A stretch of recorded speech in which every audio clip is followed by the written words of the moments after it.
La disparition de Delphine Jubilard, qui n'a plus donné signe de vie depuis la nuit du 15 au 16 décembre 2020, serait-elle sur le point de trouver enfin une explication ? Interrogé par les journalistes du Parisien, un voisin du couple Jubilard a indiqué un élément déterminant dans la résolution de l'affaire, le stationnement du véhicule de l'infirmière qui a mystérieusement changé la nuit de sa disparition. Alors qu'il avait trouvé la voiture de la jeune femme, capot vers le haut le soir du 15, celle-ci aurait changé de sens le lendemain au petit matin. Elle aurait ainsi bougé pendant la nuit. La voiture de Delphine était garée à la seconde place en partant du haut, le capot vers moi, dans le sens de la montée, explique ainsi le voisin évoquant les habitudes de la jeune femme pour garer sa Peugeot 207 blanche, à savoir mettre son capot dans le sens de la montée, face au capot de son voisin.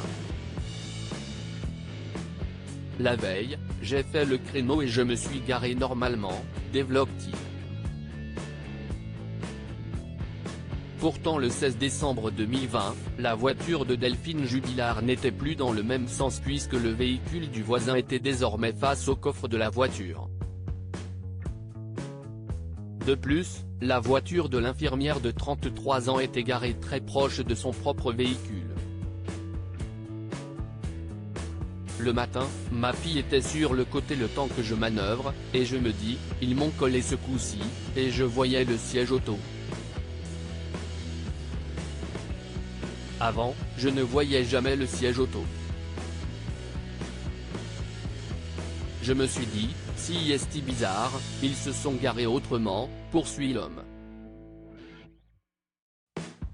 Delphine se garait toujours vers le haut de son côté. Cédric Jubilard, principal suspect de l'affaire, nie toujours son implication dans la disparition de son épouse et explique le placement du véhicule de sa femme. Face aux enquêteurs, il avait d'abord expliqué que la voiture de sa femme était garée capot vers le bas lorsqu'elle est revenue du travail le 15 décembre. Une version différente du voisin interrogé par le Parisien. Il avait ensuite précisé, Delphine se garait toujours vers le haut quand elle revenait du travail et vers le bas quand elle revenait de l'école.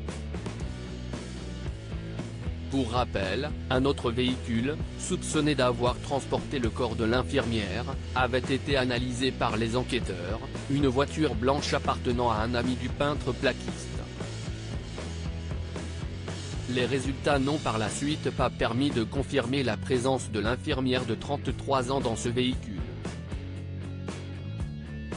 Cédric Jubilard reste présumé innocent des faits qui lui sont reprochés jusqu'au jugement définitif de cette affaire.